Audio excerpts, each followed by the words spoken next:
बोलो बालाजी महाराज की जय।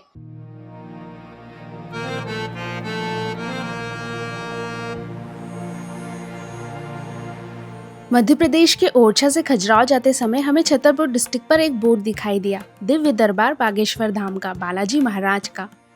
फिर हमने निर्णय लिया कि बालाजी के दर्शन करके ही आगे बढ़ेंगे। फिर हमने गाड़ी को टर्न किया और एक बहुत बड़े गेट से बागेश्वर धाम की ओर एंटर हुए।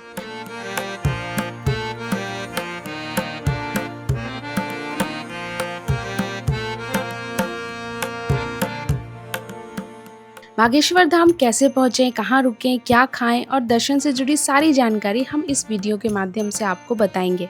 आप हमारे वीडियो में अंत तक बने रहें और यदि अभी तक चैनल को सब्सक्राइब नहीं किया है तो चैनल को सब्सक्राइब जरूर करें। बागेश्वर धाम जाने के लिए आप छतरपुर या खजुराहो रेलवे स्टेशन या बस स्टैंड से ऑटो ले सकते हैं और आसानी से गड़ा पहुँच सकते हैं। खजुराहो में एयरपोर्ट भी है, आप छतरपुर या खजुराहो में रुक सकते हैं। साथ ही बागेश्वर धाम में भी होटल्स बने हुए हैं जहां आप रुक सकते हैं। धीरेन्द्र शास्त्री जी का गांव गड़ा, जहां बाल रूप में हनुमान जी विराजमान हैं और इसी जगह पर धीरेन्द्र शास्त्री जी बालाजी के आशीर्वाद के साथ अपना दरबार लगाते हैं।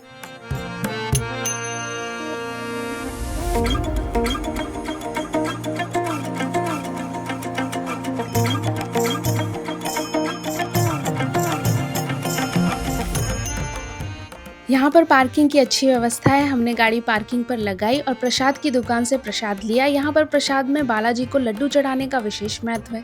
यहाँ 3 अलग अलग रंग के कपड़ों में बंधे नारियल भी चढ़ाए जाते हैं, जैसे सफ़ेद कपड़े में नारियल, लाल कपड़े में नारियल और काले कपड़े में नारियल। इन सभी के अपने अलग संकेत और महत्व हैं। हमने साधारण प्रसाद लिया और मंदिर की ओर चल पड़े।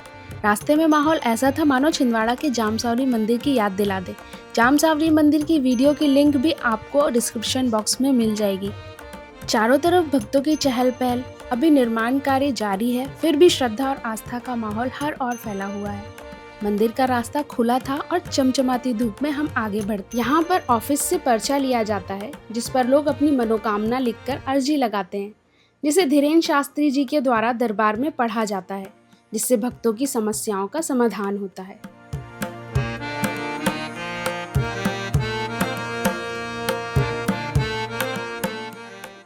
बीच बीच में वाटर एटीएम की व्यवस्था भी है, जिसमें स्वच्छ और शीतल जल आपको काफी कम दाम में मिल जाएगा और इसकी उद्घोषणा भी की जा रही थी।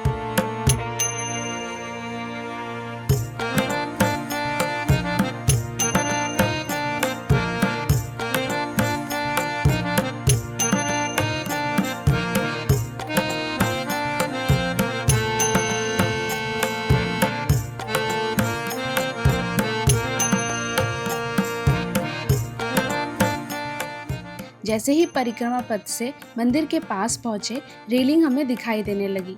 हमने जूते चप्पल उतारे और लाइन में लग गए।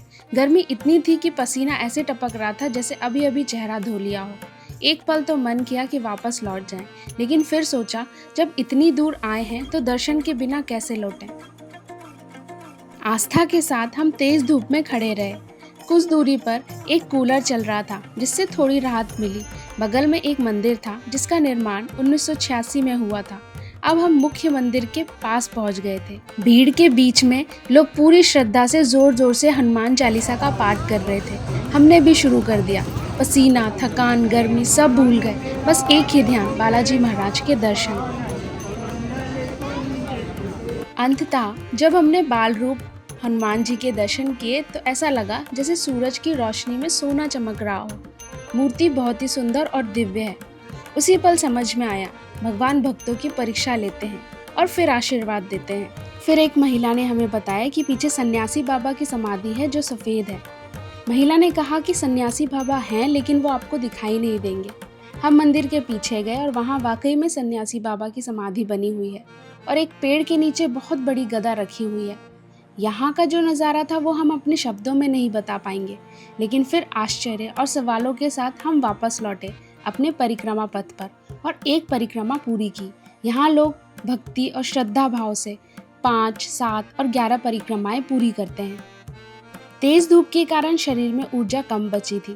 पहले तो हमने सोचा कि बाहर कहीं कुछ खा लेंगे, लेकिन जैसे जैसे भूख बढ़ती गई हमने अन्नपूर्णा रसोई की ओर रुख लिया, जहां श्रद्धालुओं के लिए निःशुल्क भोजन की व्यवस्था है।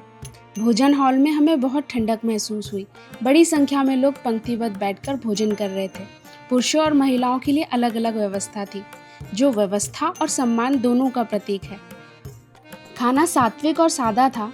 यहाँ बैठकर ऐसा लगा कि ये केवल भोजन नहीं था, बल्कि एक संस्कार था, सेवा, संयम और संतोष का। जो बात सबसे ज़्यादा प्रभावित करने वाली थी वो ये थी स्वच्छता और आत्मसेवा का संदेश। यहाँ हर भक्त को अपनी थाली स्वयं धोनी होती है और यह सुनिश्चित किया जाता है कि जूठा भोजन कहीं फेंका ना जाए, जिसके लिए अलग अलग जगह पर पानी और सर्फ से भरे हुए ड्रमों को रखा गया था। पहले जूठा हटाओ, फिर थाली को पानी से धो और फिर उसे जमा करो।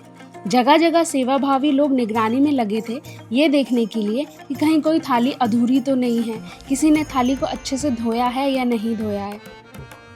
इस यात्रा में हमने गर्मी में भक्ति और सेवा का अनुभव किया और आत्म शांति के साथ गढ़ा से 40 किलोमीटर की दूरी पर स्थित खजुराहो की ओर बढ़ चले।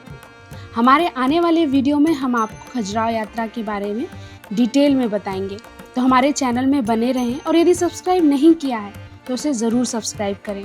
बोलो बालाजी महाराज की जय। जल्द मिलते हैं हमारे अगले वीडियो में।